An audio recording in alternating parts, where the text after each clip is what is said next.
Glórias a Deus, a graça, a paz e a misericórdia da parte de Deus, amém, irmãos? Eu sou muito observador, viu? E eu quero agradecer a Deus porque Deus é bom, e duas atitudes lindas eu vi aqui essa noite. A primeira é de alguém que pleiteou para ser eleito, trabalhou duro e infelizmente não foi eleito, mas fez um bom trabalho, mesmo diante de uma primeira derrota, né? Não é uma derrota, né? Assim, uma primeira luta que foi travada, mas vai continuar perseverando e está trabalhando ainda para a pátria, né? Quero que fique em pé aí, o França eu vi ali, né? Cadê o França? Está aí, fique em pé, França. França não foi eleito, mas fez um trabalho, glórias a Deus que está na casa do Senhor, louvado seja o Senhor pela sua, fique em pé. E o outro, né, que também foi eleito, mas está aqui essa noite, que é o Edu. Cadê? Fique em pé, Edu. Aí, ó, glórias a Deus. Vamos aplaudir esses dois homens de Deus, porque são duas atitudes lindas, né? E juntos agora vão fazer a diferença aqui, glórias a Deus, poder sentar, irmãos, e eu conversando com os dois, né, e a gente sabe que os dois falam assim, pastor, agora que eu vou me envolver mais ainda com as coisas do Senhor, e eu fico feliz por isso, porque Deus é que tem estado conosco à frente de tudo, glórias a Deus, porque Deus tem levantado homens que querem fazer o melhor pela sociedade, que Deus abençoe você, Edu, abençoe você também, França, que continue com o trabalho tão magnífico que você faz, que a gente sabe disso. Amados, a pastora já falou, que coisa linda ficou aquela igreja, a nossa filha, lá em Anastácia. Linda demais. Amados, tivemos que conter, que infelizmente até quebrou o protocolo lá, viu, Edu? O prefeito teve que liberar. Foi tanta gente chegando lá, e eu lancei duas palavras lá, que eu falei assim que a gente não constrói igreja com tijolos, constrói igreja com pessoas. São as pessoas que são a igreja. E eu disse uma palavra, já duas palavras proféticas. Eu disse, agora vai chegar um tempo, pastor Carlos Alberto, que agora vai ser o tempo dele pregar a palavra, que ele pregou, pôs tijolo, né? Pôs cimento, agora ele vai pregar a palavra. Eu falei para ele, uma palavra profética, agora vai viver Atos 18 ali, porque o Senhor tem muito povo nessa cidade, que é a cidade ali de Anastácia. Aí dei outra palavra profética, falei assim, eu tenho certeza que em breve, no próximo ano, talvez não vai levar nem um ano, nós inauguramos o templo lá, agora em breve nós vamos lá estar inaugurando a igreja, né, organizando como igreja, e eu falei que eu vou chegar lá e vou dizer assim, amplia o lugar da tua habitação, estende para a direita, para a esquerda, firma bem as estacas, porque ninguém vai impedir o que Deus vai fazer aqui, e eu tenho visto que é o que Deus quer da nossa igreja, que a gente avance, plante igreja, avance na obra missionária, e com isso Deus colocou um tema no meu coração para a minha palavra. O problema até, eu falei, hoje foi o dia que eu investi bastante, fiquei ontem trabalhando com alguns slides, preparei alguns vídeos, mas Deus falou assim, não, vai ser diferente, eu quero que o pessoal esteja focado no que eu vou fazer através do meu Espírito Santo, e a palavra, o tema da minha palavra, ela é impacto máximo. Olha que palavra forte, impacto máximo, né? Será que significa isso? Então antes de orar, glória a Deus, para mim aparece, só para vocês que não, então eu vou ver ali, né? Só aqui para vocês, porque está chegando na casa para o pessoal. Então lá no fundo, quem fica, olha lá, impacto máximo, olha para trás. Quem quiser olhar, olha só um pouquinho para trás, põe aí de novo, gente, só porque eu quero falar um negócio. Tem uma equação ali, que eu quero que você anote, eu vou ensinar para você uma equação que eu aprendi que dá certo. É uma equação para quem tem empresa, para quem é diretor de escola, para quem lidera um grupo, é uma equação que só grandes empreendedores pegaram isso e dá certo. E eu apliquei algumas vezes na minha vida e estou aplicando na igreja, eu vou confessar, eu estou aplicando na igreja e está dando certo. Então você vai anotar essa equação se você quiser, é uma dica que eu te dou. Mas o tema dessa palavra é impacto máximo. Como eu gosto de explicar, né? Você sabe muito bem o significado de impacto, ele é um substantivo masculino, significa choque, colisão, pode ser uma colisão de dois corpos, que produz um efeito forte de abalo explosivo, tem também o sentido quando alguém dá um tiro, né, em alguma coisa, aquele projétil atinge o alvo e causa um impacto, um míssil, né, uma bomba, algo muito forte, um encontro então de um míssil, uma bomba, um torpedo com o seu alvo, é uma impressão muito forte, né, algo que causa realmente um abalo, então isso é impacto. Agora, o que é o significado de máximo, né? Talvez você tenha várias definições, mas máximo, ele também, além de ele ser um adjetivo, ele é um substantivo. Então, como adjetivo, pode dizer assim, máximo é o maior de todos, que alcança o maior grau, maior quantidade, maior valor. Como substantivo, muito parecido, o mais alto grau, uma quantidade variável, é algo que alcançou algo inalcançável, algo que alcançou algo inimaginável, algo que surpreendeu. Na matemática, o máximo quer dizer assim, o maior valor que se consegue obter numa quantidade variável, o maior valor obtido por uma função. Então, o impacto, juntando com o máximo, vai dar para você algo que é fora do normal. É algo que não dá para você explicar com coisa humana. É sobrenatural. E eu quero usar essas duas palavras para algo que Deus colocou no meu coração como propósito de aplicá-la para a seguinte forma: o impacto máximo acontece em nossa vida quando temos um encontro com o poder do Evangelho, com o poder do Espírito Santo, e somos transformados, e aí vamos descobrir algo que a gente desconhecia, não conhecia. O impacto máximo com o Evangelho muda a nossa realidade, muda a realidade das pessoas à nossa volta, muda a realidade de cidades, muda a realidade de nações, muda a realidade do mundo. E para isso eu escolhi falar de impacto máximo. Olha como que Deus conduz as coisas. Eu vi uma canção que eu vou pedir já para a gente cantar no final para ministrar ela, mas eu não combinei com a pastora. Ela leu Jeremias 18, se não me engano. Jeremias 18, você desce a casa do oleiro. Talvez você não sabia, Deus ia trazer você para a casa do oleiro. Aí na sua casa você vai descer para a casa do oleiro hoje, porque exatamente eu vou falar um tema como esse. Vou falar de uma coisa que talvez você não esperava. E a primeira coisa que eu quero falar: somos um vaso escolhido por Deus. É a primeira coisa que eu quero falar para você. Um vaso pode alcançar e atingir um impacto máximo. Você fala assim: meu Deus, se pegar um vaso de barro e dar um impacto máximo nele, vai quebrar. Até me mandaram, não sei se foi alguém da igreja, me mandou essas artes de criança, né? Uma criança entrou dentro do vaso da avó. Não sei se vocês viram esse vídeo. Chegou hoje para mim. Aí a criança estava presa pelo pescoço. Não sei como que ela entrou. A criança consegue entrar, né? Mas não conseguia sair, aqueles vasos assim. Aí a avó brigando com ele lá, e a mãe do menino com o martelinho lá, quebrando o vaso para tirar o menino de dentro dele. E a avó toda, arte de criança, né? Mas então o impacto do martelo, a primeira batida do martelo, é que esses vasos são grandes, mas são fininhos, né? Ele já espatifou. Então, como que um vaso de barro pode alcançar um impacto máximo? E como que você sabe se você é um vaso escolhido por Deus para produzir esse impacto máximo na sua vida e na história? Como saber? E ser o impacto máximo só pode ser pelo poder do Evangelho, pelo poder do Espírito Santo. E para entender melhor, eu quero usar o exemplo de alguém que foi um vaso assim escolhido, que causou um impacto na vida dele e na vida das pessoas à sua volta, e até hoje vai impactando a gente. Esse é Paulo. Você pode abrir a sua Bíblia em Atos 9, versículo 15, porque a declaração sobre Paulo é assim: Paulo é um vaso escolhido. E eu quero dizer para você nessa noite profeticamente: você é um vaso escolhido. Gente, quem mora bem longe aqui da Memorial aqui? Levanta a mão assim. Se eu moro longe, nossa, é difícil, né? Tem gente falando: pastor, eu não venho na igreja porque eu moro longe. Eu estou com um visitante aqui. Cadê o Alfredo? O Alfredo veio lá de Natal, ó. Glórias a Deus, ele está visitando. Ele não vai vir sempre na igreja, né? Mas pode vir, viu, Alfredo? Né? Lá de Natal, né? Já fiz amizade com ele lá, porque Natal é um negócio que tem que fazer amizade com esse pessoal lá de Natal.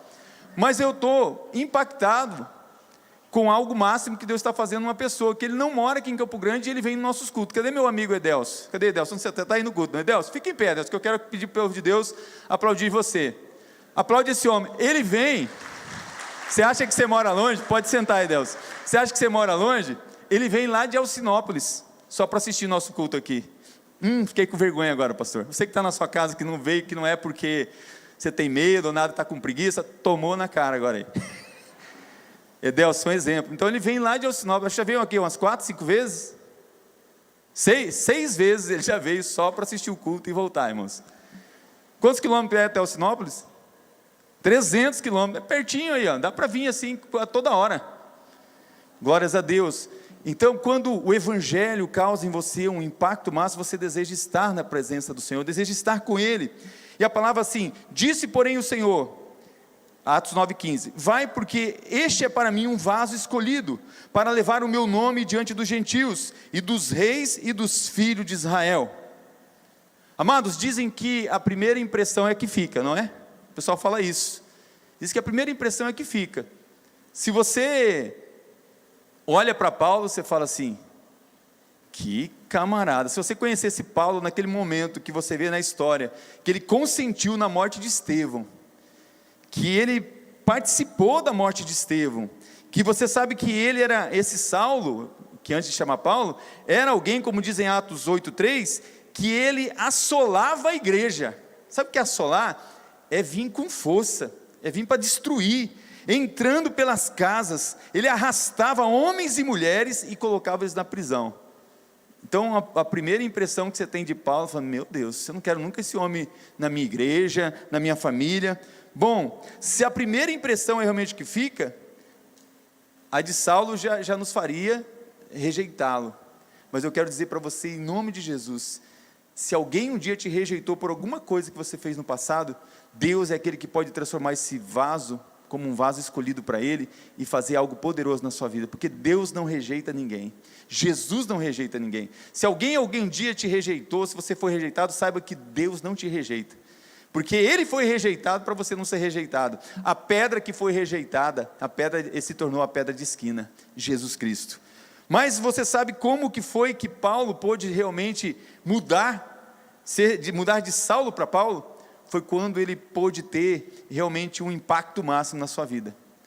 A Bíblia conta em Atos 9:4 aquele encontro de Paulo com Jesus Cristo. Você sabe a história, você já ouviu muitas vezes. É aquele momento quando ele encontra com Cristo, e aí de repente Cristo vai aparecer para ele e falar assim, Saulo, Saulo, Saulo, por que me persegues? Uma palavra que ele diz para ele. E Saulo, ele pergunta sem conseguir nada que estava, sem entender nada do que estava acontecendo, diz assim, quem é, Senhor? Já começa que ele viu que era alguém maior que ele, que já diz, quem é, Senhor? E recebe uma resposta. Esse impacto na vida de Saulo. Eu sou Jesus a quem persegues.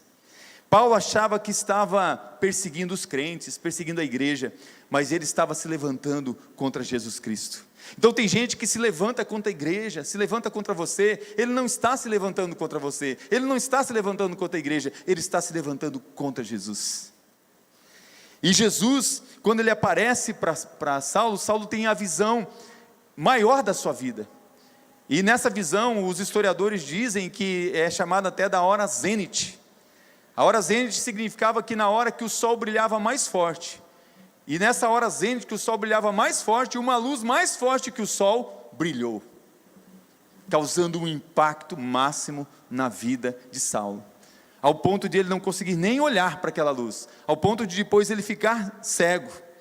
E você vai ver que depois, a visão que Paulo tem, você vai ver como transforma a vida dele. Mas depois Deus aparece para um outro homem chamado Ananias e dá uma visão para ele também. Dá uma visão para ele de que ele deve ir até onde está esse homem chamado Paulo.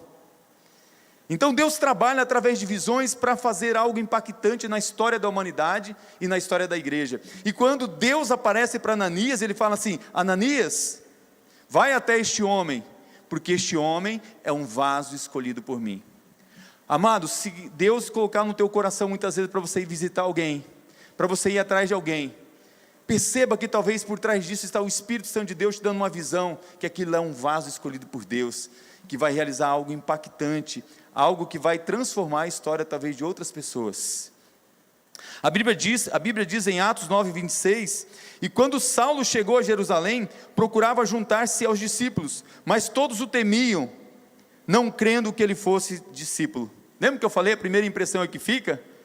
Eles olhavam para Paulo, assim como os parentes da Júlia Barrios aqui da igreja, meio desconfiado, como os parentes do Silvio, meio desconfiado, né? Aquele Paraguai é meio desconfiado, né? Então olhavam para Paulo e ficavam sempre cuidando ele. Talvez muitas pessoas, depois que entregam a vida para Jesus, percebem olhares sobre você, as pessoas olhando para você de maneira diferente. Então isso é um alerta para a igreja que a gente precisa, independente dos seus preconceitos dentro de você, deixar que o Espírito Santo molde você e faça como Ananias fez, ao ponto de Ananias dar a palavra mais linda que existe no meio evangélico, no meio gospel, né, no meio dos crentes, principalmente, vamos dizer assim. A palavra mais linda que Paulo recebeu foi quando Ananias chega para ele e diz assim: irmão Paulo, irmão Paulo, quer dizer, agora você é da minha família, você faz parte da minha família. O que eu quero destacar, o fato é que somos escolhidos por Deus. Ele sabe exatamente onde podemos chegar e como podemos frutificar. Ele não olha o que o homem olha, Ele não olha o que você é talvez hoje, Ele olha o que você pode ser nas mãos dEle. Ele olha como Ele olhou para Davi, aquele pastorzinho de ovelhas. Ele olha para você de maneira como ninguém olha. Ele sabe do potencial daquilo que ele pode realizar. Ele olha para Paulo e fala assim: eu sei que esse Paulo é um vaso escolhido para levar o meu nome. Isso é um impacto máximo. Olha a história de Paulo. Quem foi Paulo? Até hoje as cartas doutrinárias, tudo que temos, chega de Paulo. Paulo ele vai declarar em 1 Coríntios 9,16, porque se anuncio o Evangelho, não tenho de que me gloriar, pois me é imposta essa obrigação, e ai de mim se não anunciar o Evangelho. Olha que transformação impactante nesse homem, que mudança nesse homem. Isso nada tem a ver com funções eclesiásticas, tem a ver com a missão. E eu quero começar dizendo para você que está aqui essa noite, para você que está na sua casa, se você tem uma empresa, às vezes não está dando nada certo na sua empresa, não está dando nada certo na sua casa, não está dando nada certo na sua igreja, é porque a sua igreja ou a sua empresa não entendeu que você precisa estabelecer uma missão. Quem não tem uma missão não tem direção, não sabe onde quer chegar, mas ter uma missão também significa que você precisa ter uma visão, para como realizar essa missão.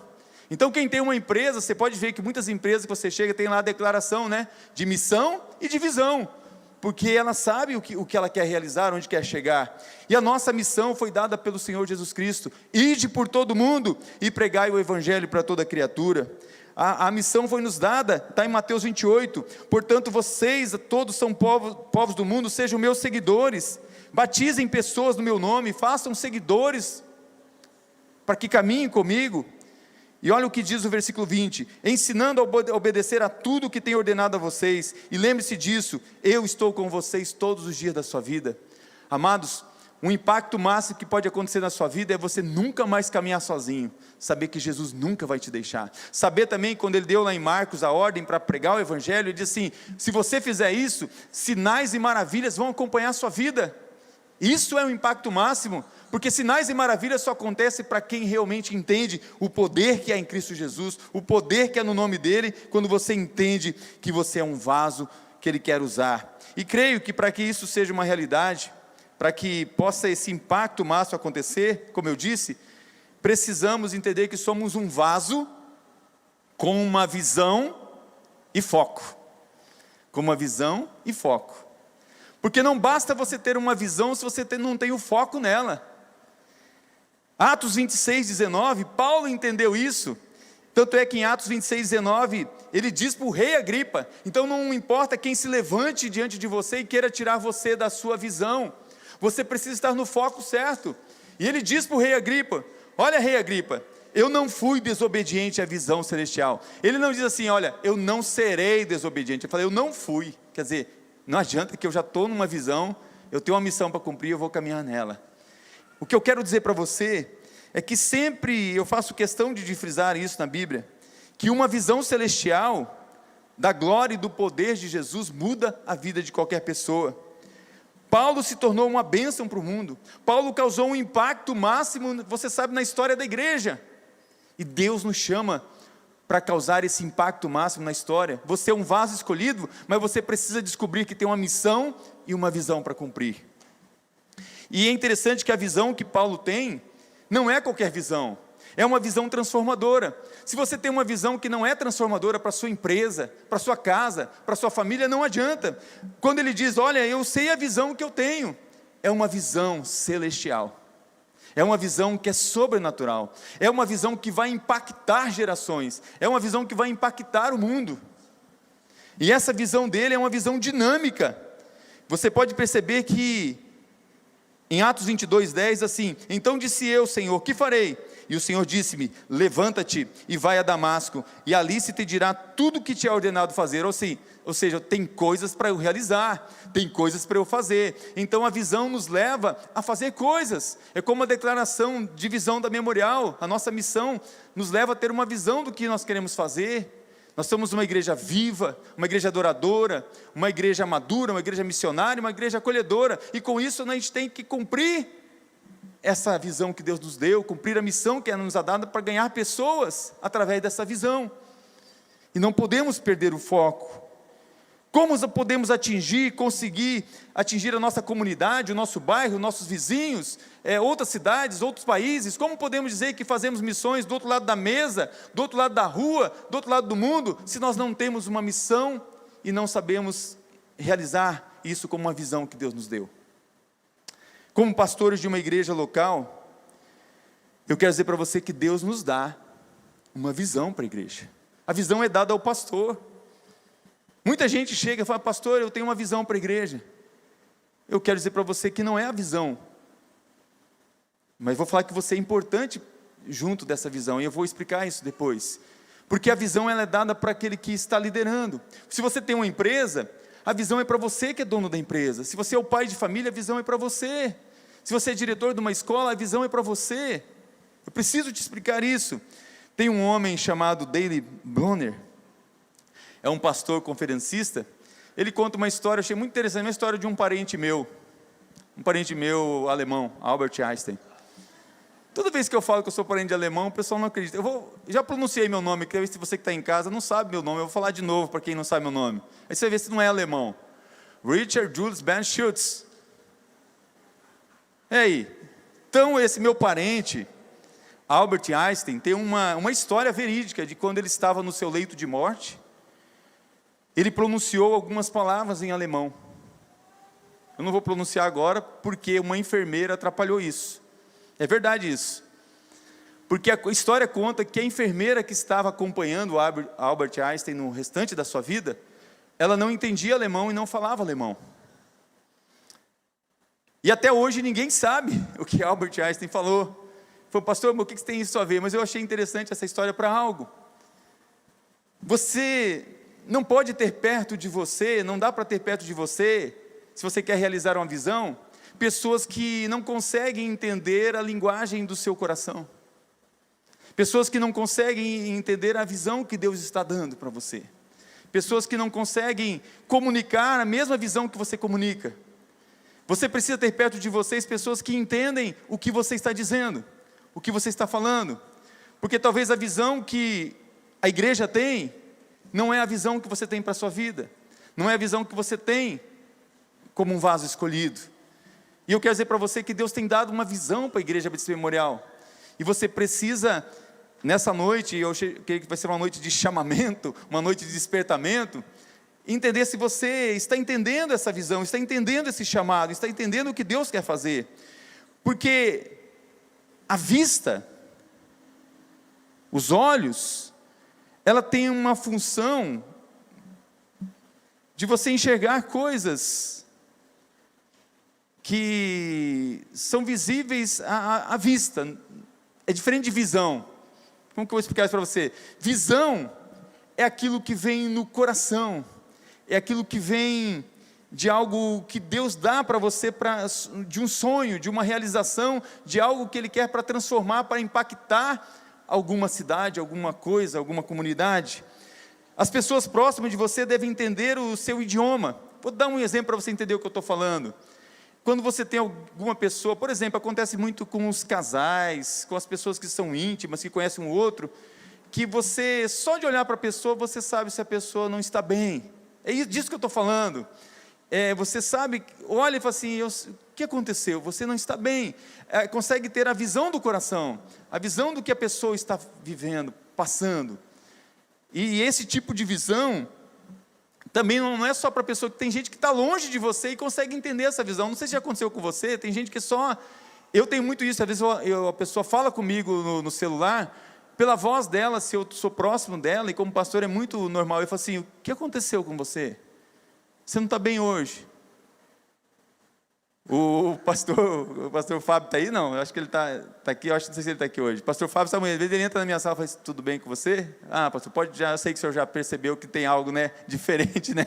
Então, essa sensibilidade que eu estou falando, as pessoas que estão perto de você, e tem muitas pessoas que não querem acreditar na sua visão. E se você não crer que aquela visão é algo que vai impactar o mundo, que vai impactar de maneira máxima a sociedade, você vai largar de mão. Mas esse mesmo parente meu, o Albert Einstein, ele disse uma frase: mesmo desacreditado e ignorado por todos, não posso desistir, pois para mim, vencer é nunca desistir. Graças a Deus, ele não desistiu dos seus estudos, não desistiu daquilo que hoje serve para todos nós, para a própria medicina, para a própria física, ele foi alguém que realmente impactou a geração dele. Pensando sobre isso, eu quero destacar algumas coisas rapidamente com você, para chegar em um outro ponto que eu quero falar. Pensando em visão, em primeiro lugar, você como um vaso escolhido por Ele, um vaso que tem uma visão e um foco, preste atenção nisso, se você quiser anotar, é muito importante. Deus nessa visão vai dar para você algo para você alcançar. Sempre tem algo que você precisa alcançar, sempre tem algo que você precisa realizar. Evite a tentação também de pensar que o seu sucesso é seu. Ninguém tem sucesso sozinho. O sucesso sempre é em parceria, é em comunidade, é em conjunto. O sucesso sempre ele depende realmente de quem está com você. Então você não pode estar sozinho. Uma igreja, ela não é de um pastor. Paulo mesmo falou, a igreja não é de Paulo, de Apolo, a igreja é de Jesus. E é Deus quem dá o crescimento. Então o sucesso está em você entender, e é maravilhoso a gente entender isso, que toda conquista é quando a gente consegue olhar que tem algo para você alcançar. Quais são as coisas que você quer alcançar na sua vida? Precisa ter visão de algo que eu quero chegar, aonde eu quero chegar, aonde eu quero conquistar. E eu quero te desafiar hoje para pensar pelo menos uma década à frente. Eu fiz um exercício aqui com os líderes que estavam na terça multiplicadora aqui. Levanta a mão só para ver quem estava aqui, né? Teve líder que me procurou, pastor, o senhor está indo embora, né? Eu fiz um exercício, teve muita gente que ficou preocupada comigo, porque eu falei, eu vou fazer um exercício com vocês, e eu preparei meu discurso de despedida, irmãos. Pode ser algo profético, né? Espero que dure esse tempo que eu falei, e eu falei assim, irmãos, imagine que é o meu discurso de despedida da igreja, daqui a 10 anos, né? Daqui a 10 anos eu estou aqui, diante dos irmãos, me despedindo. E aí eu vou dizer assim, irmãos, eu olho para trás, dos 10 anos atrás, naquela época da pandemia, as coisas que aconteceram, e eu começo a olhar para trás, vejo, irmãos, as coisas que nós podemos realizar, o legado que nós podemos deixar, as coisas que nós fizemos, as coisas que nós alcançamos. E às vezes é um exercício que você precisa fazer nesse tempo agora. Eu creio que é a hora já, amados. Eu gostaria de planejar como muitos japoneses planejam, e outros, né, povos, né, orientais, planejam para 50 anos, como a própria Bíblia nos ensinou a planejar para dinastias, né? Planejar até mesmo para 50, 100 anos, mas pelo menos você planejar para daqui 10 anos, você está planejando o que você quer alcançar daqui 10 anos, na sua vida pessoal, na sua vida familiar, para a sua igreja? Eu tenho pensado, inclusive eu já marquei uma reunião com o pessoal, eles nem sabem o que é isso, eu já marquei uma reunião com o pessoal do planejamento estratégico, que eu tenho algo que eu quero falar para eles para os próximos 10 anos, e eu já vou adiantar para vocês, eu já vou dar para eles a alternativa A, B e C, eu quero que eles me apoiem na A. Então vocês já sabem, se eu vim com a alternativa B, é porque eles não me apoiaram, eles derrubaram e viram que não era algo bom para a igreja, derrubaram e se eu vim com a C, aí vocês orem por mim. Imagine, irmãos, então que em 2030, não eu, agora você está se despedindo aqui da Memorial, não indo para o céu ainda, mas despedindo para uma outra cidade, para um outro lugar,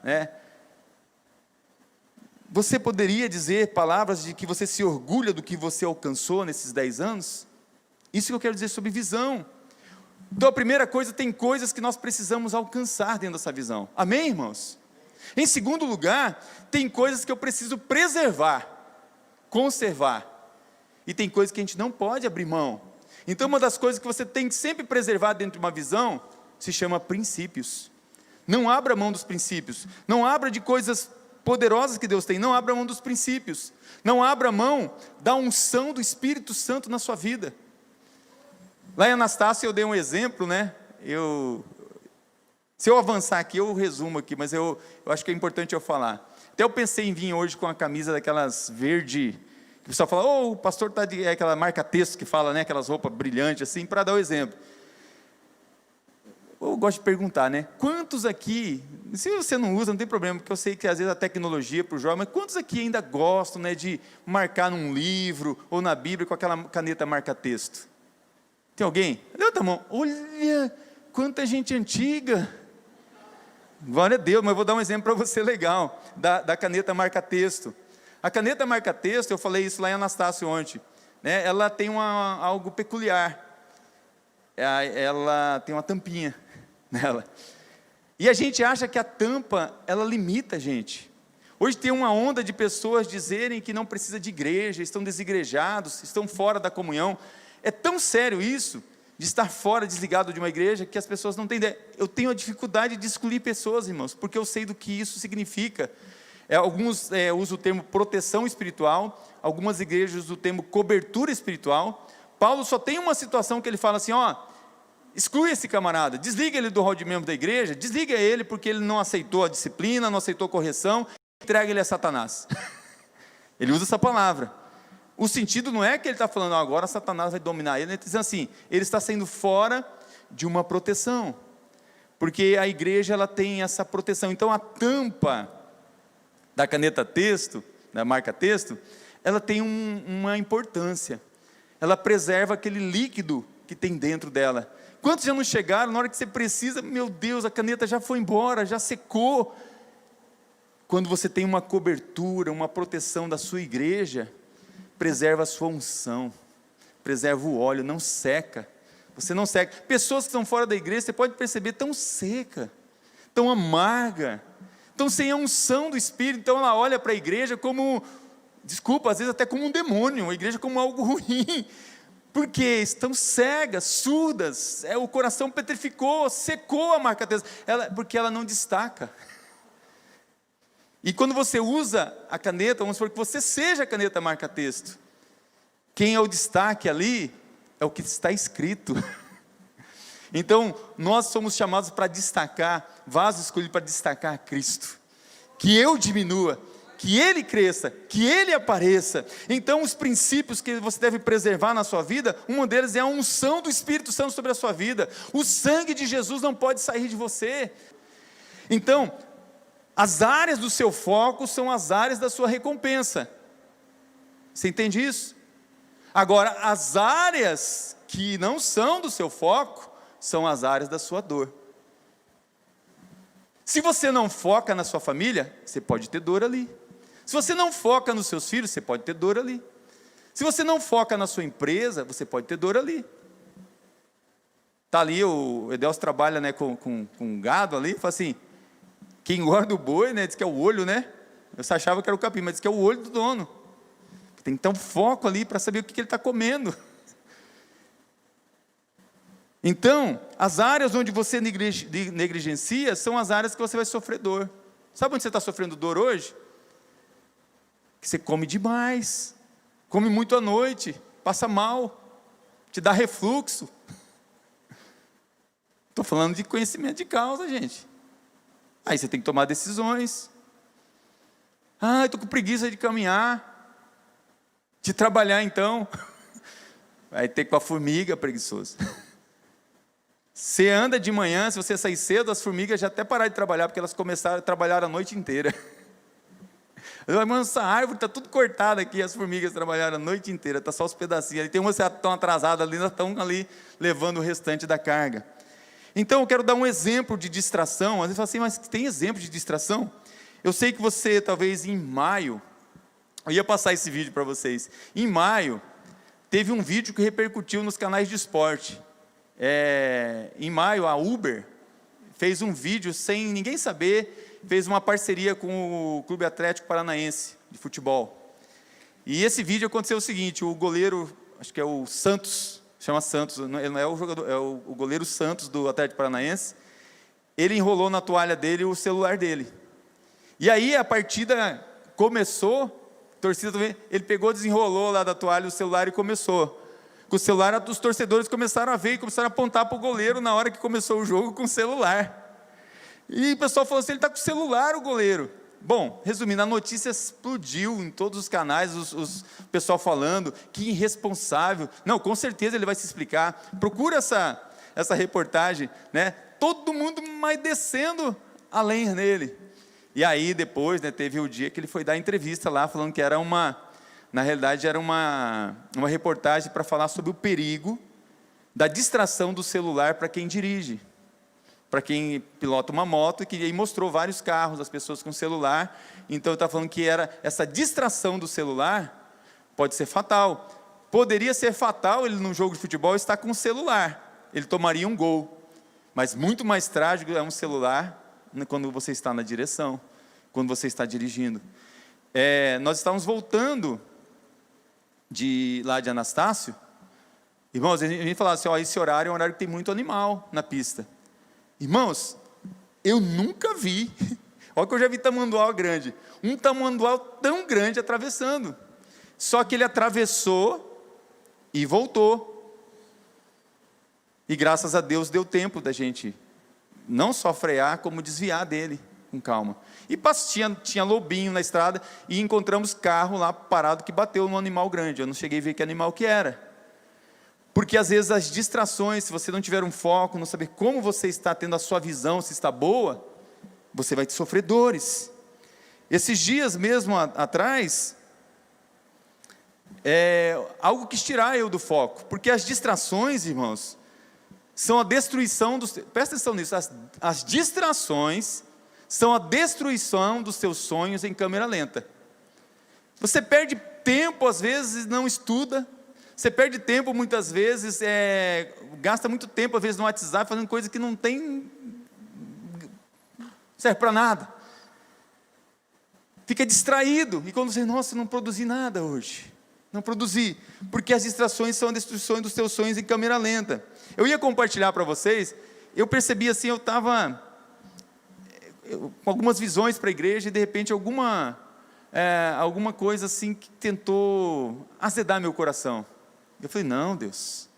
E aí eu louvo a Deus que um anjo do Senhor, um pastor, do nada mandou para mim, eu até compartilhei com alguns líderes, mandou para mim uma foto de uma águia com um corvo no pescoço da águia. E você sabia que o corvo, eu estou vendo a imagem, vocês não olham para trás, vocês vão ver lá, ó. Quem quiser dar uma olhadinha, põe lá, ó. Quem está em casa está vendo. O corvo, ele nunca ataca a águia de frente, porque ele vai morrer. Ele não é bobo. Então o corvo é traiçoeiro.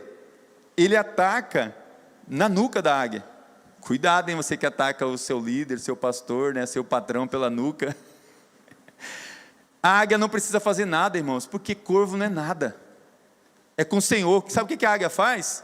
Eu não vou brigar com o corvo. Eu vou mais alto, mais alto. E quanto mais alto a águia vai, daqui a pouco, sabe o que acontece com o corvo? No mundo animal, você assiste lá, se você procurar, você vai encontrar. O corvo desce assim, ó, morto. Ele só tem uma quantidade até onde ele pode chegar para respirar. Ele não consegue. O corvo é limitado. Não sou biólogo para te explicar sobre isso aí, mas a águia vai às altas alturas e o corvo desce. Então, distrações do inferno vão vir para tentar tirar você do foco. Tem coisa que tem que levar para Deus. Não luta com armas humanas. Não entra em discussão com pessoas. Não briga com as pessoas. Porque a nossa luta não é com pessoas, irmãos. Nossa luta não é contra a carne e o sangue. Talvez tem gente que às vezes está sendo como corvo. Está sendo usado pelo diabo, ele nem sabe. Então ora por ela sair daquele engano. Você sabia que Jesus alertou, falou assim, olha... Eu torço para o Flamengo, irmãos, mas o símbolo dele, o urubu, me dá uma vergonha. Eu não gosto desse símbolo, né, do urubu, de verdade. E Jesus falou assim, onde está o urubu, onde está o abutre, ali está a carniça. Irmãos, você é um vaso escolhido, um vaso de visão, não deixa a distração, a pessoa levar você para ver carniça, para cheirar carniça. Tem gente que vem aqui ver o que o irmão falou, olha no WhatsApp o que ele escreveu, olha no Facebook dele. Irmãos, não se envolva com carniça. Jesus falou, onde estão as aves de rapina, onde está um abutre, onde está ali o corvo. Eu não estou ali. Às vezes você não é carniça, mas você está junto com o cara que é carniceiro. que come carniça, você fica com o cheiro dele, e você é confundido no meio dele. Então toma cuidado para não andar no meio de pessoas azedas, pessoas que só sabem dissimular coisa. O único passo que se atreve a atacar uma águia é o corvo mesmo, sabia? Só que ataca por trás. Em terceiro lugar, somos um vaso que deixará um legado. Amados, de verdade, eu estava falando com um líder da igreja esses dias, falei assim, eu já não me sinto velho, me sinto jovem, né? Eu falei assim, mas eu estou me preparando para deixar um legado para o Memorial. Eu não quero ficar velhinho aqui, meus irmãos, de verdade. Não, quero ficar, mas não como pastor titular de vocês. Eu quero fazer muitas coisas, mas eu entendo que eu quero fazer outras coisas para Deus, com vigor também ainda. Mas eu entendo que eu quero, nesse tempo aqui meu da Memorial, mas já estou tanto tempo, o senhor já deixou tantas coisas. Não, eu acho que o legado que eu quero deixar agora é que começa. Eu quero deixar um legado, irmãos. Eu creio piamente que a visão que nos é dada como vasos escolhidos precisa de um foco e um objetivo. E deixar um legado, irmãos, vai causar um impacto máximo, não para mim, porque legado não tem nada a ver com o passado, legado tem a ver com o futuro. Eu não quero ser um rei Ezequias. O rei Ezequias, ele ia morrer, Deus deu chance para ele, deu muito tesouro, deu muita riqueza para ele, mas daí o profeta veio e falou para ele, rei Ezequias, se você não mudar, sair das distrações, se você não cumprir a missão, a visão que Deus tem, você não vai deixar um legado para os seus filhos. Ele falou, como que é isso aí? Me explica. Não, agora vai ser um tempo de paz, um tempo de abundância, um tempo que você vai viver bem, só que daí o problema não é para você, quando você morrer, seus filhos vão ser escravizados, seus filhos vão ser levados cativo. Aí falou, não é comigo? Esse filho não me ouviu? Rebelde? Não me escuta? Ele que se lasque. E eles se lascaram, irmãos.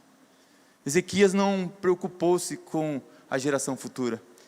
Diante de Deus, eu faço esse compromisso com os jovens, com os adolescentes aqui da igreja, eu vou fazer de tudo como pastor, investir no que vocês falarem, porque vocês agora, é o tempo de vocês, mas eu quero deixar um legado para os nossos filhos, para os nossos netos. Como pastor, eu quero deixar esse legado para vocês. Eu não quero ser como o rei Ezequias, eu quero ser alguém que sabe que o inimigo está preparando para destruir essa geração, mas nós não vamos deixar. Como Moisés falou lá com o faraó, não vai ficar nenhuma unha. Quando o apóstolo Paulo disse para o rei Agripa que ele não ia ser desobediente à visão celestial, Deus tem me dado uma visão celestial, que é memorial. É tempo de avançar, é tempo de multiplicar, tem uma grande colheita para ser feita, os campos estão brancos, estão prontos. Alguém pode dizer que não é verdade, mas Jesus aqui diz, olhem para os campos, eles estão prontos, estão brancos. E eu creio que Deus, quando Ele escolhe um vaso, Ele dá semente, e Deus tem dado semente poderosa aqui nessa igreja. Você sabe por que Deus dá semente para você? Não é para você comer. Até eu pensei hoje, eu ia falar eu não sei se o André tem um saco de soja lá para ele trazer, para eu distribuir na igreja. Eu não sabia se eu ia sair e comprar um pacote de girassol e dar uma semente para cada um de vocês. Para você pegar a semente na mão e entender o que Deus entrega para você é tão grande, que Ele não pode te dar agora. Então Ele te entrega em forma de semente. Você entende? Ele entrega em forma de semente. Porque se Ele entregar para você tudo que você tem, você não está preparado para receber. Então Ele entrega em forma de semente, que é para a semente ser plantada, para ela frutificar. Então quando eu falo de legado, não diz respeito ao passado, legado diz o que você deixa para o futuro. O teu legado é aquilo que você coloca em movimento, é aquilo que você faz acontecer. Nós somos chamados por um povo para deixar um legado, e Deus vai colocar sementes na sua mão, e quando Ele coloca semente, Ele cumpre aquilo que está em Efésios 3:20, Ele é poderoso para fazer infinitamente mais, além, acima do que tudo que você possa imaginar. Amados, cada vez mais eu sou encantado com plantação. Planta uma semente e nasce tanta coisa. Eu tenho certeza que Deus vai colocar semente nas suas mãos, e quando Jesus voltar, Ele vai chegar para cada um de vocês, para mim, primeiro para mim, mas para cada um de vocês.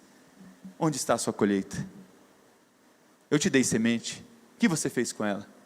Onde está a sua colheita? Tem uma peça, até que desafiar o pessoal do teatro, é antiga, mas vale a pena a gente talvez dar uma remodelada nela e apresentar: mãos vazias, Mostre-me suas mãos. Senhor, minhas mãos estão vazias, eu não tive tempo, eu fiquei distraído, Senhor, na internet, eu fiquei no Instagram, Senhor.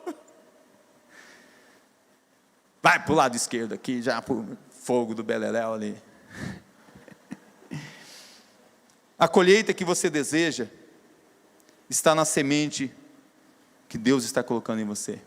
Deus, lá em Gênesis, começou assim: crescer e multiplicar. Sabe o que Ele fez? Ele colocou semente nos homens, sêmen. Quem é nos mais antigos aí sabe. Sua família aí, tem gente que fala assim: minha família é grande, tem 11. Eu conheço família que tinha 23, 40. Antigamente era assim. Família de 12 irmãos, né? Os muçulmanos continuam nessa, né? Famílias grandes. Aqui a família maior que eu conheço aqui da Memorial é da Manjuraci. Eu não sei se tem alguma família aí maior, né? Mas tem família. O Abraão ali também é família grande, né? O Abraão estava aí no culto hoje. O Abraão está aí. Mas ele é. Eu quero ensinar para você essa equação que eu falei para você, porque senão não vai. Eu cortei um monte de coisa, porque eu coloquei tanta coisa que está no meu coração, mas não dá tempo para falar hoje. Mas essa equação, se quiser anotar aí, é V mais LV vezes C. V mais LV vezes C. O C faltou lá naquele lado, ele cortou. Eu acho que é a cor dele. Então, mas você anota aí para você. V mais LV vezes C igual a IM. Então, o IM eu já vou dizer para você o que é esse IM. É o tema da minha palavra. Para você alcançar o impacto máximo, você vai precisar dessa equação resolvida. Então, o que é o V? Visão. Tem que existir visão. A segunda coisa tem que ter LV. Líderes visionários. Vocês lembram que no início, logo que eu assumi como presidente, eu falei: irmãos, eu quero da tribo de Isacar 200 homens que possam pensar as coisas para a igreja. Líderes visionários. Então, visão mais líderes visionários.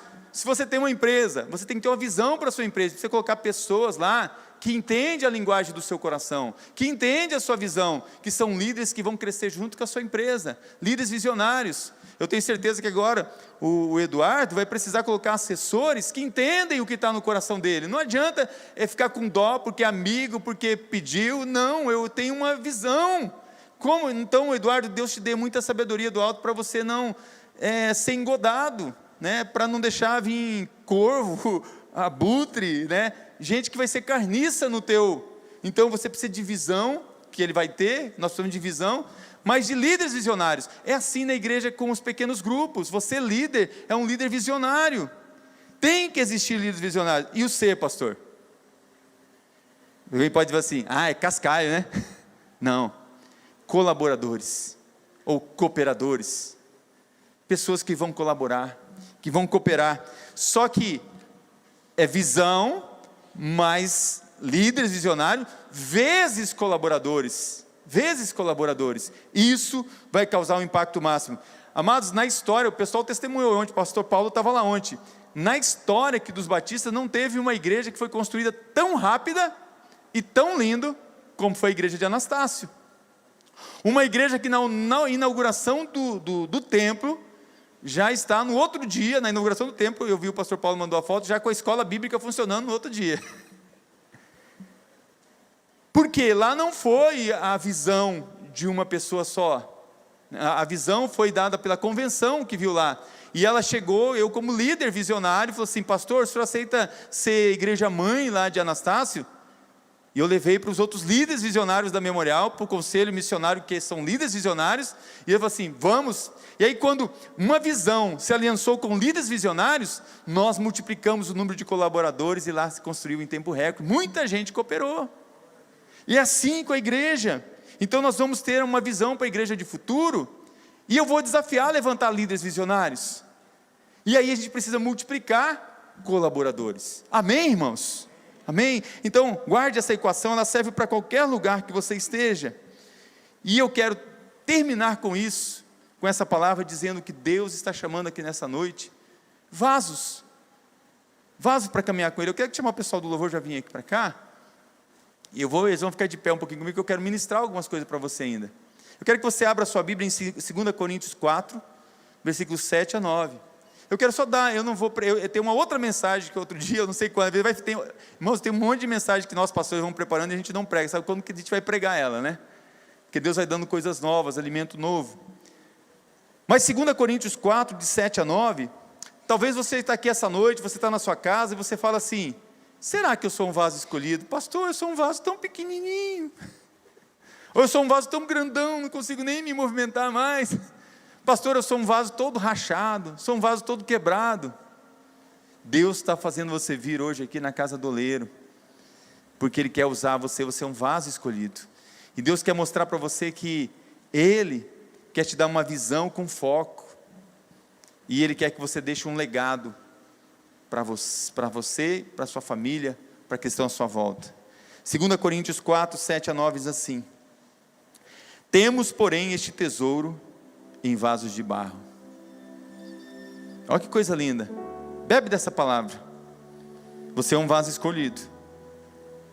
2 Coríntios 4, de 7 a 9, temos porém esse tesouro em vasos de barro, para que se veja que a excelência do poder provém de Deus e não de nós.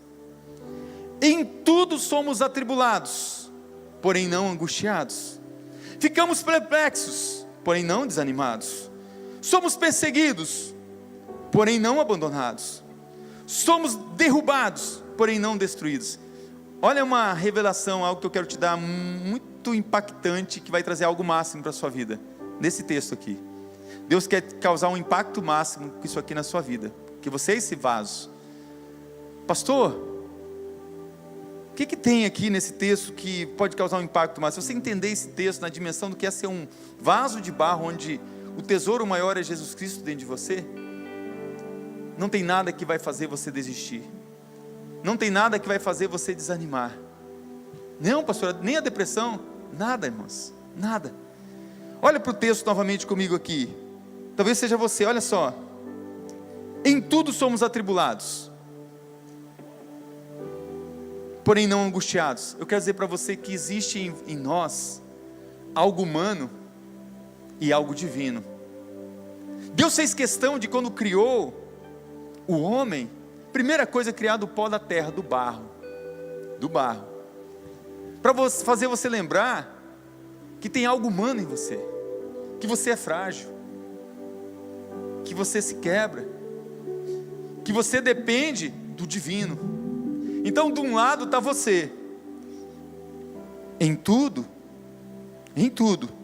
somos atribulados, barro, mas não angustiados, divino.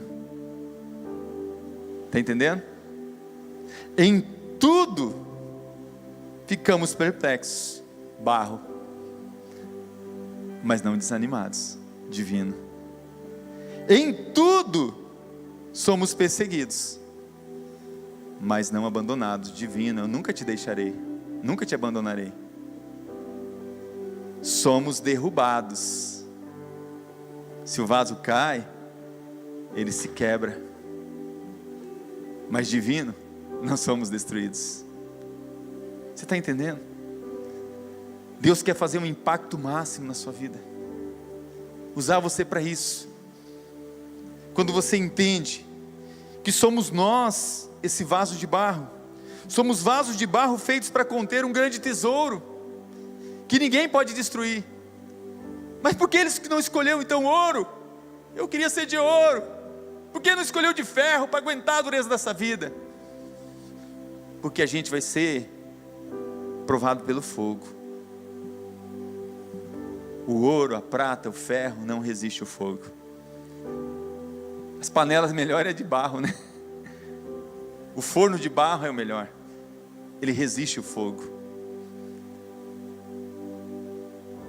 Aqueles jovens foram jogados na fornalha, não se queimaram. Barro, com o divino com eles. Que maravilhosa metáfora é essa usada do apóstolo Paulo. Somos vasos de barro. Cristo maravilhoso habita em nós, vasos de barro.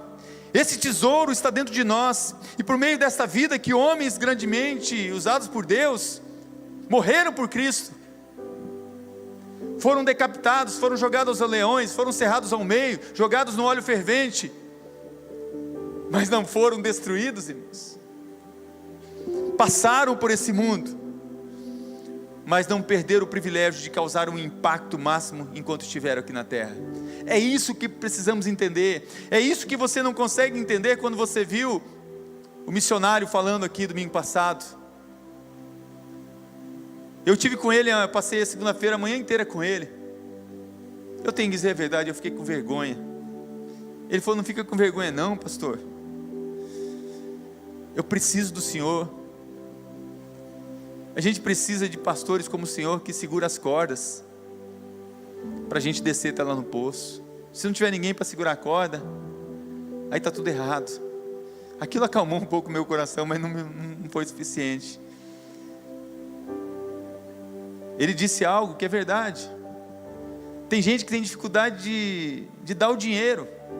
Você acha que vai dar a vida? E ele falou, é mais fácil dar o dinheiro do que dar a vida. Amados, eu tenho pensado numa coisa, eu vou terminar para orar, mas Deus vai mandando eu falar para você. Eu falei isso lá em Anastácio também, eu estou lembrando agora. Você já percebeu que as pessoas são ingratas? Você não, a igreja memorial não é, eu estou falando, mas as pessoas de uma maneira geral. A gratidão tem invadido o meu coração. Inclusive eu quero dizer assim, eu sou grato a vocês, eu sou grato ao Ministério de Surdos, viu, Valdir? Sou grato a vocês, porque Deus está escrevendo uma história, e eu quero desafiar vocês a saber que Deus tem uma história grande através de vocês. Vocês são muito importantes para a igreja. Eu quero agradecer, Valdir, para você, por quem você é, viu, Valdir? Esse rapaz aqui, eu falei para ele, você pode observar quando ele está ministrando aqui, tem uma unção diferente na vida do Valdir. E essa unção está sendo ministrada a cada um de vocês. Eu quero agradecer a vocês por quem vocês são. Deus manda eu dizer para vocês, surdos, que Deus, Ele agradece a vocês por quem você é. Quem você é. Eu quero agradecer o pessoal das boas-vindas que fica ali. Gente, Deus manda agradecer o que você faz todo dia aqui na igreja. Eu quero agradecer, ainda bem que está aqui, né? Estou agradecendo, né? Quero agradecer pelos irmãos que colocam um copinho de água aqui. A Bíblia fala que aquele que dá um copo de água para um profeta recebe unção dobrada de profeta. Um dia eu falei isso, pastor Paulo, veio uns 10 copos de água aqui. Ser grato. Você já percebeu? Quem vai em funeral sabe disso. Quanto maior a coroa que as pessoas têm, maior a quantidade de coroas de flores que chega lá. Porque chega mais flores em sepultamento, em velório, do que em dias normais. Dê flores para quem está vivo, porque pode cheirar a flor, pode pegar a flor, pode ver a beleza da flor. Eu costumo dizer, e eu acho isso, que as flores que chegam muito, eu sei que às vezes é por consideração, a coroa de flor, a gente como igreja manda também, né? Então assim, é por consideração, eu não estou falando que é todo o caso, mas no geral você vê que é mais do funeral que ganha flor. Sabe o que eu acho? É arrependimento daquilo que não fez quando está vivo. A maioria das pessoas que eu vou fazer o funeral falam, nossa, como essa pessoa ficou boa agora. Todo mundo fica melhor depois que morre. As pessoas não conseguem ser grato agora. Eu queria até fazer um exercício. Vira para a pessoa que está ao seu lado, às vezes ela não recebeu um obrigado. Fala assim, ó, obrigado por quem você é. Obrigado. Obrigado. Obrigado por quem você é. Aí na sua casa, fala aí, ó, obrigado por quem você é. Talvez você vai agradecer, até janta que você não ia ter, vai ter janta agora na sua casa. A gratidão, irmãos, a gratidão atrai o favor de Deus. Eu sou grato a essa igreja, irmãos. É por isso que Deus está atraindo o favor para este lugar. Eu quero convidar você a ficar em pé. Eu ia fazer um apelo diferente, mas eu vou fazer um apelo meu, vai ser só para você dizer assim, eu quero causar um impacto máximo.